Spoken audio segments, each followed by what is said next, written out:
غسل کے فرائض دو ہے۔ نمبر 1 نیت کرنا، نمبر 2 پورے بدن پر پانی بہانا کہ کوئی جگہ خشک نہ رہے۔ تم بولو وضو کے فرائض 6 ہے۔ تو کسی دے وضو کے فرائض کتنے ہیں؟ 6 ہے۔ نمبر 1 نیت کرنا، نمبر 2 چہرہ دھونا۔ کہاں سے دھونا ہے چہرہ؟ پیشانی کے بالوں سے ٹھڈی کے نیچے تک، ایک کان کے لو سے دوسرے کان کے لو تک۔ نمبر 3 دونوں ہاتھ کوہنیوں سمیت دھونا ہے۔ نمبر 4 سر کے کچھ حصے کا مسح کرنا ہے۔ نمبر 5 دونوں پاؤں ٹخنوں سمیت دھونا ہے۔ پہلے سیدھا پھر الٹا، پہلے رائٹ پھر لیفٹ۔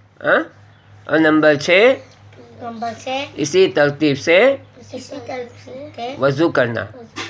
یہ امام شافعی کے نزدیک 6 فرائض ہے، امام ابو حنیفہ کے نزدیک 4 فرائض ہے۔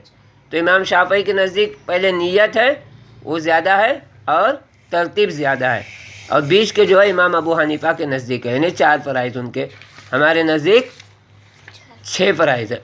ابھی تم بولیں گے نماز کے شرائط 7 ہے۔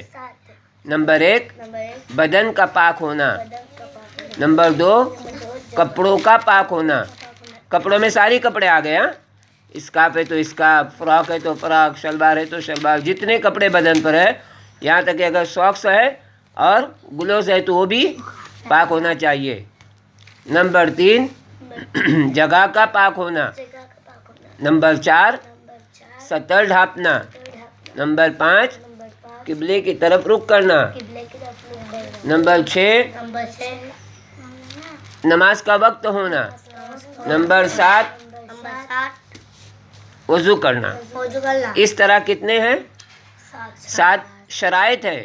شرائط جو ہے نماز سے پہلے ان چیزوں کا ہونا ضروری ہے، اس میں سے کوئی چیز چھوٹ گئی تو نماز نہیں ہوگی۔